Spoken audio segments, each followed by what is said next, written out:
Bienvenue sur ma chaîne Tout est dans la graine. Donc aujourd'hui on se retrouve pour la troisième vidéo du volet être célibataire, je me fiance et aujourd'hui je suis mariée.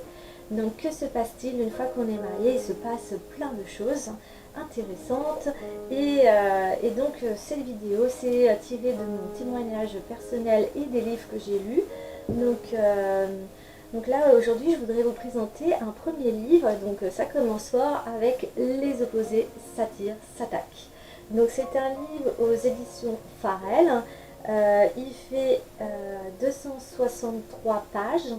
Et ce livre, pour finir, avec mon mari, on est plutôt similaires, on n'est pas très à l'opposé.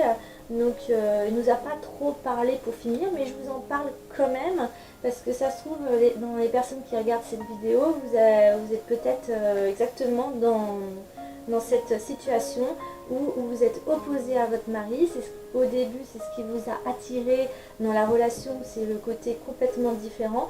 Mais aujourd'hui, peut-être que ça vous pèse et que vous vivez beaucoup de conflits. Donc moi, je vous recommande ce livre si jamais c'est votre cas. Parce que ce livre va vous aider à comprendre la vision de l'autre, comment l'autre qu'est-ce qu'il vit et voilà. Donc si je reprends un peu les chapitres, donc dans la première partie, c'est notre façon de penser. Donc ce que tu penses et ce que je ressens. Dans la deuxième partie, ça va être notre manière de communiquer. Tu dis au revoir, je dis bonjour. Donc c'est vraiment à l'opposé, quoi. La troisième partie, notre façon de parler. Encore une fois, avec sentiment, traduction s'il vous plaît, peut-on en parler plus tard? Donc voilà, c'est sur. Donc là c'était la partie de notre façon de parler. La quatrième partie, c'est notre façon d'agir. Tu avances, moi je recule. Donc qu'est-ce qu'il a dit? Voilà, tu avances, je recule. La cinquième partie, notre façon de voir la vie. Est-ce que tu vois la vie le verre à moitié vide ou tu le vois la vie à moitié plein? Donc voilà, ce livre est sympa comme tout. Donc voilà, je vous le recommande pour ceux qui sont dans cette situation d'être opposé à son mari, d'être complètement différent. Donc moi ça m'a un petit peu parlé quand même par rapport à ce qu'on vit. Et c'était un moyen aussi, surtout au début d'une rencontre, quand on l'a lu, on était avec Pierre même pas fiancés. Et c'était un moyen de savoir si on était opposés ou au contraire similaires. Et en fait, on ne s'est pas retrouvé dans la situation opposée, mais au contraire, on est plutôt similaires. Le deuxième livre, hop, je m'installe correctement. Donc ça c'est un livre qu'on n'a pas fini de lire, qu'on a entamé. C'est vraiment, bon là on est au début. Donc c'est un guide des relations familiales. Donc voilà, moi c'est encore Gary Chapman. Gary Chapman, j'en ai déjà parlé dans la première vidéo qui concerne les langages d'amour. Donc si on reprend les langages d'amour, donc on a le numéro 1, les paroles valorisantes, le numéro 2, les moments de qualité, le numéro 3, les cadeaux, numéro 4, les services rendus, numéro 5, le toucher physique. Donc ce qui est intéressant de voir aussi, c'est que la manière dont on aime n'est pas la même manière dont on reçoit l'amour. Dans la manière dont on donne l'amour, par exemple, moi j'aime bien donner de l'amour à travers des cadeaux, par exemple. Et si jamais votre mari c'est les paroles valorisantes, eh ben vous avez tout perdu. Vous allez passer des années et des années par exemple, à faire des cadeaux à votre mari et ça le touche à côté si c'est pas son premier langage d'amour. Donc vous allez apprendre avec Gary Chapman vraiment à différencier la manière dont l'autre a besoin de recevoir d'amour et la manière dont vous allez pouvoir donner et ce que vous voulez recevoir aussi au niveau de l'amour. Donc Ce livre, donc si je prends la table des matières, donc il y a la relation entre conjoints, ça c'est une grosse partie du livre. La deuxième partie c'est la relation avec vos enfants. Et la troisième partie, préserver les relations dans les moments difficiles. Donc voilà. Donc dans la relation entre conjoints, donc il y a une première partie, c'est le temps des fiançailles. Ensuite, bon, il y a tous les langages d'amour qu'on a vus. Ensuite, avec les enfants, il y a par exemple le grand discours pour les tout petits. Les ados s'expriment, donc il y a toute une partie pour les ados. Et dans les moments difficiles, la vie telle qu'elle est, gérer la colère et après le pouvoir d'un seul. Donc voilà, donc ça c'est un livre qui est vraiment un guide comment travailler ensemble dans la même direction. Par exemple, je vais prendre juste, j'ai vu, dans chaque chapitre, il y a des petites paroles de sagesse, il y a des exercices, il y a en fonction de certains moments, il y a aussi des liens familiaux, donc des petites rubriques par rapport aux liens familiaux. Donc après, qu'est-ce qu'il y a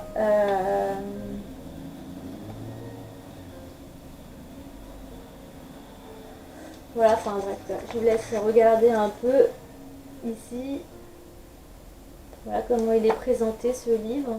Donc c'est vraiment un guide qui va vous permettre de faire vraiment des exercices dessus, de voir pas mal de choses.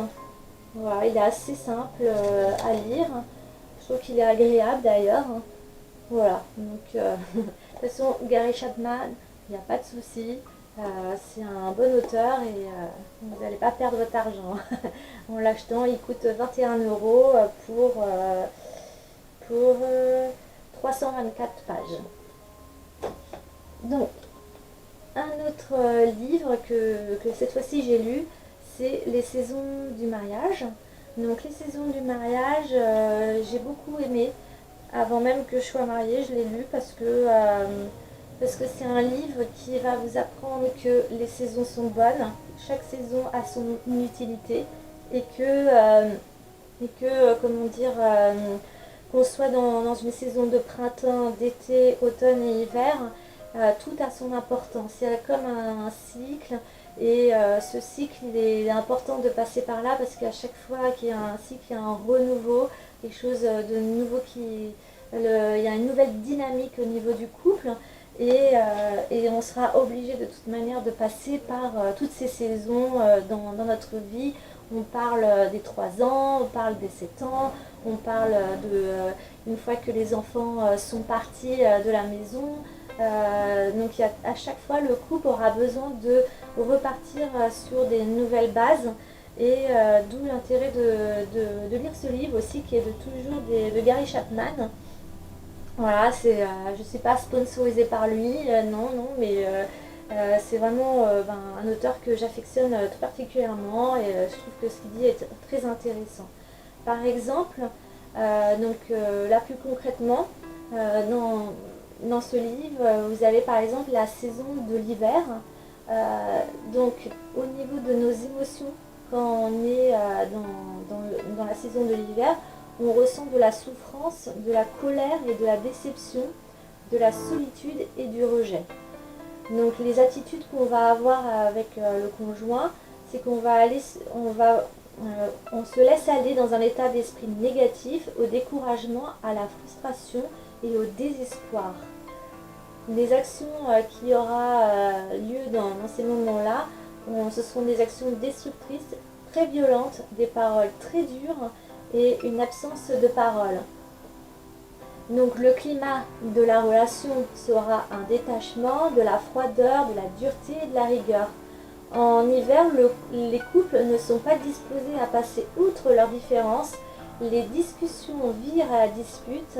À moins que le conjoint se meure dans le silence, l'unité est absente.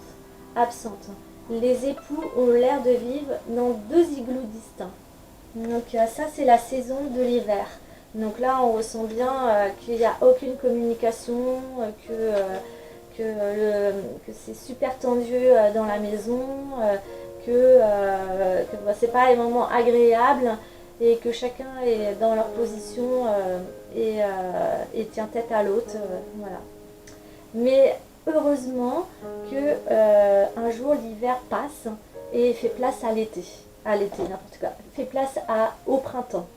Alors le printemps, quand on est au printemps, souvent c'est quand on est jeune amoureux, c'est le printemps tous les jours. Mais heureusement, dans la vie d'un couple, le printemps est là aussi. Donc au niveau des émotions, on est plutôt enthousiaste, on a de la joie, il y a de l'espoir.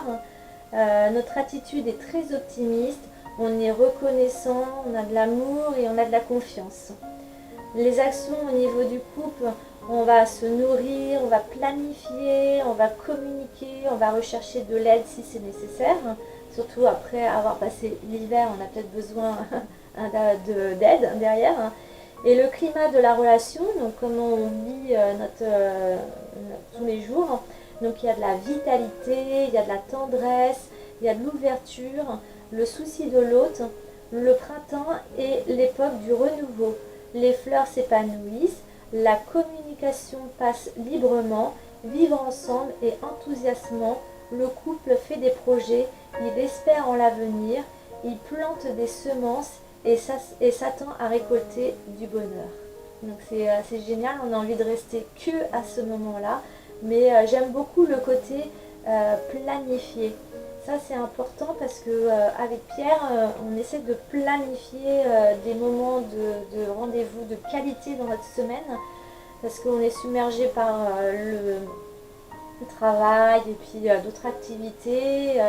Les ordinateurs aussi peuvent prendre beaucoup de temps et du coup il faut qu'on planifie des moments à deux.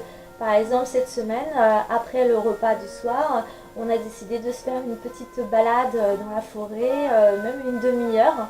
C'est super sympa. Alors, la saison de l'été. L'été, au niveau des sentiments, c'est un sentiment de bonheur et de satisfaction, d'accomplissement et d'intimité. Les attitudes, on est dans la confiance, on a un désir de progresser et de se détendre. Nos actions, ça va être communiquer d'une manière constructive, accepter les différences, assister à des conférences et lire des livres. Le climat de la relation, donc c'est plutôt un climat de confort, d'attachement, d'un soutien, de compréhension. Au cours de l'été, les rêves du printemps se sont réalisés. Ces projets menés à bien procurent une grande satisfaction au couple. Les époux savent maintenant mettre fin au conflit de façon positive. Ayant accepté leurs différences, ils cherchent à en faire un atout pour leur relation. Le mari et la femme ressentent de plus en plus nettement leur unité. Donc voilà, là c'est vraiment la plénitude du couple d'être en été. Donc pareil, ce que j'ai beaucoup aimé, c'est lire des livres ensemble. On sent que là, il y a vraiment le côté communiquer avec son conjoint. Il y a un climat de confiance et ce désir de progresser ensemble et prendre du temps ensemble. Donc ça, c'est vraiment la plénitude, je dirais, du couple. Donc c'est l'été et il faut y rester, entretenir le plus longtemps possible. Et ensuite, donc dans la logique, on en vient à l'automne. Donc l'automne, il commence à y avoir des premiers sentiments de peur, de tristesse, il y a un abattement, il y a une appréhension, une impression de ne pas être apprécié, il y a du découragement et du ressentiment. L'attitude qu'on va avoir avec son conjoint, c'est on va être dans une inquiétude, dans une incertitude, et là vont commencer à venir des reproches. L'action, c'est des négligences, une réticence à aborder les problèmes. Et le climat de la relation, on commence à s'éloigner de l'autre et à se désengager. En automne, le couple sent que quelque chose se passe, mais il ne sait pas vraiment quoi. Il éprouve une sensation de détachement. L'un des époux ou les deux commence à se sentir négligé. Le couple se rend compte qu'il ne traite pas complètement certaines questions. Un désengagement émotionnel semble s'installer et chacun blâme l'autre. Si le couple vit en automne depuis un certain temps, les amis et la famille ont peut-être pris conscience des changements. Donc voilà, ça c'est inévitable. On passe tout le temps par ce genre de saison aussi, d'inquiétude, de tristesse, d'abattement, de découragement. Mais ça peut être des saisons qui durent une semaine, 2 semaines, un mois, mais ça peut aussi durer des années. Et voilà, il faut vraiment comprendre dans comment on vit ces choses-là, dans quelle saison on est dans le couple. Déjà, c'est bien de savoir différencier dans quelle saison on est. Et, euh, et moi, je dirais qu'il faut vraiment encourager la communication, qu'on soit au printemps, été, automne ou hiver. Et la communication, c'est ce qui est le plus important, de prendre du temps, de planifier le couple, d'essayer d'entretenir un maximum. Voilà, ce sont mes conseils tirés de mes livres. Et c'est ce que j'essaye de mettre en pratique. Et Pierre, de son côté aussi. Pour terminer, on a eu la chance avec Pierre de suivre un parcours qui s'appelle Cœur à Cœur. Donc, qu'est-ce que c'est Cœur à Cœur? Donc, Cœur à Cœur, ce sont un couple de Canadiens qui sont venus dans notre église pour prendre soin de notre couple. Donc, non pas qu'on avait des problèmes, des problèmes conjugaux, mais nous, on voulait faire ça pour mettre les choses au clair, parce on se dit encore jeune marié. Et donc, on a déjà suivi des alpha couple qu'on a vu dans la deuxième vidéo, donc qui était 5 soirées. Et là, c'est un peu, je dirais, aller plus en profondeur par rapport à individuellement Pierre et Virginie. Et donc on raconte un peu notre histoire depuis qu'on est né jusqu'au mariage. Cette formation de cœur à cœur, j'ai beaucoup aimé. Donc qu'est-ce qu'on va y apprendre je vais vous dire un peu les chapitres. Donc c'est 12, là on est sur 12 soirées. 12 soirées, donc il y a des DVD à écouter et un cahier de manuel avec des questions. Et donc si je prends un peu les chapitres de cœur à cœur, donc le premier chapitre qu'on a vu, donc c'est identifier et résoudre les problèmes matrimoniaux. Donc dedans on a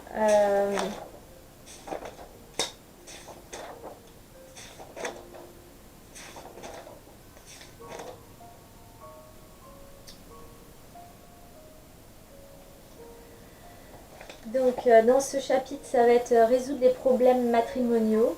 Donc dedans, c'est vraiment tous les liens générationnels. Parce que quand on lit l'histoire de nos ancêtres, bien souvent on se rend compte qu'il y a des choses qui se répètent. Donc c'est intéressant de voir déjà un peu qu'est-ce qui s'est passé dans nos ancêtres et donc interroger nos grands-pères, nos grands-mères, s'ils sont encore vivants, pour savoir un peu quelle était leur vie. Et donc voilà, il peut y avoir beaucoup de bonnes choses qui se transmettent de génération en génération, comme il peut y avoir beaucoup de mauvaises choses. Donc c'est important de savoir un peu notre historique, d'où on vient et aujourd'hui pourquoi on fonctionne comme ça. Ensuite, la deuxième partie, ça va être le chapitre 2, ça va être résoudre l'amertume. Donc là, l'amertume, hop, j'essaie de revoir un peu. Donc, quels sont les membres de la famille qui vous ont blessé? Donc, il y a des mots de douleur. Il y a plein de mots de douleur dans ce chapitre. Et donc vous allez entourer et en choisir que 5 et pardonner. Alors c'est bien beau de savoir qu'est-ce qui nous a blessés, mais le but c'est d'arriver au pardon. Donc, euh, donc voilà, c'est un chapitre qui est très intéressant. Donc je vous avoue, c'est quand même, ça remue par rapport à tout ce qu'on peut vivre. Ça dépend de la vie qu'on a eue, mais ça peut remuer. Ensuite, résoudre les valeurs temporelles. Donc ces valeurs-là, c'est prendre vraiment conscience que on n'est que de passage sur cette terre. Et une fois qu'on comprend qu'on n'est que de passage, et il faut voir quelles sont nos priorités. Quelle est la chose la plus importante pour vous? Est-ce que c'est le travail, l'argent, les possessions matérielles? Est-ce que c'est le prestige? Est-ce que c'est avoir un statut social? Est-ce que c'est vos activités de récréation, le sport, les passe-temps? Est-ce que c'est une concentration excessive sur le divertissement? Est-ce que c'est la télé, les jeux, les ordinateurs, ou un but personnel ou autre chose? Donc voilà, là c'est important de voir aussi, de résoudre les valeurs temporelles et de remettre peut-être certaines activités à leur place. Parce que on n'est pas là pour non plus longtemps quoi. Sur Terre, ça peut aller très vite. Donc où sont mes priorités? Ensuite, dans le chapitre 4, on a vu résoudre la rébellion. Donc la rébellion, c'est important aussi de voir ce chapitre-là, parce que en fonction de notre vie toujours, il peut y avoir de la rébellion envers le gouvernement, envers soit notre père, soit notre mère, soit notre époux, épouse, soit envers nos employeurs, soit envers nos leaders spirituels, envers Dieu, envers les autres. Donc voilà, je ne rentre pas dans les détails, mais voilà, moi je vous dis simplement ce qu'il y avait dans ce manuel. Enfin, personnellement, c'est vraiment faire du ménage dans son cœur par rapport à beaucoup de choses. Donc, qui suit la rébellion? Dans le chapitre 5, on a vu l'orgueil. Donc, pareil, il y a voir un peu tous les domaines dans notre vie où il y a de l'orgueil. Dans le chapitre 6, donc ça c'est un chapitre qui est important pour beaucoup, parce que je pense qu'on est énormément de gens à avoir été touchés par un abus qui soit physique, soit émotionnel, soit spirituel, soit sexuel. Donc là c'est vraiment un moment où on va résoudre l'abus, on va mettre des mots de douleur aussi sur l'abus. Et voilà, donc c'est un chapitre qui est assez important et qui est très libérateur par la suite. Le chapitre 7, ça va être résoudre l'immoralité sexuelle. Donc si on prend dans l'immoralité sexuelle, qu'est-ce qu'il y a dedans? Chapitre 7.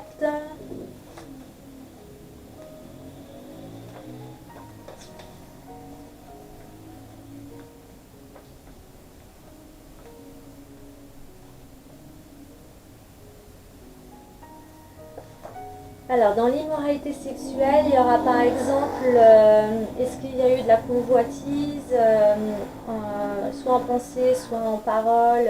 Est-ce qu'il y a, là, on va toucher tout ce qui est le domaine de la pornographie, le côté de l'homosexualité. Qu'est-ce qu'il y a d'autre? Est-ce qu'il y a eu de l'adultère? Est-ce qu'il y a du voyeurisme? Est-ce qu'il y a de la prostitution? Est-ce qu'il y a du viol? Est-ce qu'il y a de l'inceste? Ou de l'harcèlement sexuel? Enfin bref, il y a plein de choses. Et là, on va cocher quels sont les points dans notre vie où on a été sujette à ça, par rapport à l'immoralité sexuelle. Donc, bien sûr, c'est toujours pour se libérer et de remettre le couple dans sa fonction première, qui est de s'aimer l'un et l'autre, sans qu'il y ait toutes ces choses de notre vie qui nous pourrissent, qui peuvent pourrir le couple. Donc c'est mettre à plat les choses, voilà, mettre à plat les choses. Ensuite, le chapitre 8, c'est reprendre le terrain donné à l'ennemi. Ça c'est important aussi, j'ai beaucoup aimé ce chapitre, parce qu'on se rend compte que l'ennemi, donc là on parle de Satan, et ben il a pris beaucoup de place, des fois dès tout petit. Donc dans ce chapitre-là, je crois qu'il... Je regarde juste... Voilà. Donc là, on va parler de tout ce qui est l'occultisme. Alors l'occultisme, on a toute une série comme ça de choses auxquelles, pareil, on coche tout ce qu'on a touché dans notre vie. Donc par exemple, il y a tout ce qui est voyance, il y a l'hypnose, la magie blanche. Il peut y avoir aussi des jeux vidéo incluant des pouvoirs occultes. L'acupuncture qui fait partie dedans, d'aller voir des guérisseurs, de tout ce qui est vaudou, des adorations sataniques, enfin bref, quoi, il y a le yoga, il y a pas mal de choses qui fait partie des participations occultes. Et là pareil, on coche et après on fait une prière et si c'est pas déjà réglé dans notre vie, et ben c'est le moment de briser les choses dans notre vie. Parce que mine de rien, tout ce qui est participation occulte a des conséquences dans le couple et a des conséquences aussi sur les enfants et les générations suivantes. Donc voilà, le but vraiment de cœur à cœur, c'est de se libérer de tout ce qui est néfaste dans notre vie. Ensuite, donc résoudre l'hypocrisie, ça c'est le chapitre 9. Alors, résoudre l'hypocrisie. Donc, dans résoudre l'hypocrisie, on a résoudre l'hypocrisie envers les autres, envers Dieu, et une hypocrisie morale. Donc, pareil, on a plusieurs phrases à cocher. Par exemple, prétendre obéir à mes parents en étant rebelle intérieurement. Par exemple, dire une chose, mais on pense totalement le contraire dans notre cœur. Projeter une image sans problème de peur d'être rejeté par les autres. Par exemple, envers Dieu, c'est prétendre être intime avec Dieu, mais ne pas désirer de relation avec lui. Par exemple, ça peut être faire des dons d'argent pour être louangé par les hommes. Prier pour impressionner les autres par ma spiritualité. Et dans l'hypocrisie morale, c'est prétendre avoir des pensées morales pures alors qu'elles sont immorales. Donc c'est intéressant aussi de savoir quelles sont les hypocrisies que j'ai dans mon cœur et de les mettre, pareil, toujours dans cette démarche de les mettre à plat, voilà, et de s'en libérer et d'en prendre conscience qu'on est hypocrite. Ensuite, il en reste... voilà, c'est là. Résoudre les pensées négatives. Je crois que si on ne résout pas la pensée négative, c'est les pensées qui t'emmènent à agir dans ta vie. Donc si tu penses mal, eh ben, tu vas mal agir. Donc c'est important de savoir qu'est-ce qui dans tes pensées te font du mal, pourquoi tu ressasses toujours les mêmes histoires. Et voilà, donc je vais voir ce qu'ils ont dit à ce niveau-là. Hop. Alors, dans les pensées négatives, il va y avoir tout le côté des pensées erronées. Est-ce qu'on est sujet aux inquiétudes, aux sentiments d'infériorité, d'un apitoiement sur soi, de la dépression, du découragement, de l'amertume, de la convoitise, de la jalousie, de la peur, de la culpabilité et est-ce qu'on est égocentrique. Donc pareil, on va cocher et à chaque fois il y a des exercices à faire. Voilà, c'est des mensonges qui sont des mensonges que l'ennemi nous souffle à l'oreille. Ensuite, on va mettre une référence biblique en face et déclarer la vérité telle que Jésus pense de nous en fait. Qu'est-ce qu'il dit dans sa parole. Donc voilà, là c'est mettre fin à des mauvaises façons de penser. Donc ça c'est important aussi de détruire les pensées négatives. Et il en reste deux, résoudre une relation qui tourne le mal pour le mal. Donc là, qu'est-ce qu'on avait vu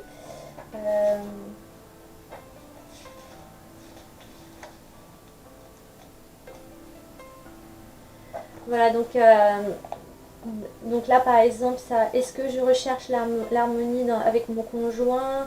Euh, donc il faut, là c'est dans le côté rechercher, enfin, réagir avec votre conjoint d'une manière convenable. Avant, est-ce qu'il y a... Suis-je bien disposée? Est-ce que je suis compatissante? Est-ce que je démontre de l'humilité? Et donc ça c'est par rapport à nous. Est-ce que notre conjoint euh, euh, recherche la paix? Est-ce qu'il est avec douceur? Donc là on va mettre une note. On va mettre une note entre 1 et 10 de comment on se voit nous-mêmes et comment on voit notre conjoint par rapport à le côté de ce qu'on peut de se comporter d'une manière convenable. Donc voilà. Et le chapitre 12, donc le dernier, c'est bâtir une intimité émotionnelle dans le mariage.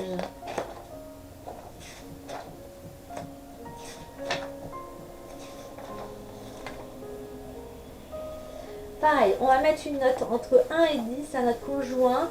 Par exemple, est-ce qu'on se sent aimé par notre conjoint? Est-ce qu'il est sensible à nos besoins? Est-ce qu'il nous soutient en tant que personne? Est-ce qu'il nous comprend? Est-ce qu'il est transparent avec nous? Est-ce qu'il admet ses torts? Est-ce qu'il est votre ami? Enfin bref, il y a à peu près 15 questions comme ça. On va mettre une note. Et ensuite, on a plein de questions pour développer une intimité émotionnelle. Donc ce sont des questions qu'on peut prendre par exemple un soir, on se dit bon bah chérie, je prends rendez-vous avec toi, on fait un bon petit repas et puis là il y a des questions, c'est pour aider ceux qui ont du mal à dialoguer dans le couple. Donc voilà, souvent c'est la femme peut-être qui va prendre l'initiative de poser la question. Par exemple, est-ce que bon, on va peut-être pas commencer par celle-là, es-tu découragé parfois? Oui, et pourquoi? Donc ça invite l'autre à parler de ses découragements.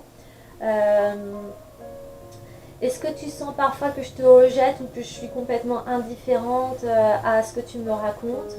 Voilà, ce sont des pistes de questions pour aider le dialogue dans le couple. Euh, Est-ce qu'il s'est senti aimé? Est-ce qu'il a besoin de moi? Est-ce qu'il veut être proche émotionnellement? Enfin bref, quoi, il y a plein de questions. Je ne vais pas tous les énumérer. Donc voilà, ça c'était le cœur à cœur. Donc il y a eu 12 vidéos qui reprend chacun des chapitres. Donc les vidéos font à peu près 1 heure. Donc voilà, nous on a participé à ce séminaire, on va dire, cœur à cœur. Donc ça se passe un couple qui représente cœur à cœur et nous. Et voilà, donc on a passé la première journée, c'était toute mon histoire de A à Z. La deuxième journée, c'était l'histoire de Pierre de A à Z. Et la troisième journée, on a vu un peu tout ce qu'on a répondu à nos questions. Et puis s'il y avait des choses à briser, on a brisé. Et moi, je peux vous dire qu'aujourd'hui, je me sens libre de pas mal de choses. Et c'est vrai qu'on nous a encouragés aussi à prendre 10 minutes à se serrer dans les bras, 10 minutes vraiment se tenir dans les bras et de se prendre la main aussi, de se regarder dans les yeux et de parler au cœur de l'autre. Voilà, ce sont des petites choses à mettre en place au quotidien et je sais que ça va porter du fruit et nous on est complètement convaincus de ça et voilà, c'était simplement un partage donc de la vie de mariée, comme quoi c'est jamais fini, il y a toujours du travail, il y a toujours des choses à faire, mais c'est bien parce qu'on travaille notre cœur, on a besoin je prends ce qui est bon à prendre et je jette ce qui est à ajouter. Et voilà, et c'est vraiment la vie de couple, c'est le nous, et ce nous, c'est comme un enfant qu'il faut alimenter, qu'il faut nettoyer, qu'il faut nourrir, qu'il faut sortir, qu'il faut vraiment entretenir la relation du nous. Voilà, j'espère que ces 3 vidéos vous ont plu.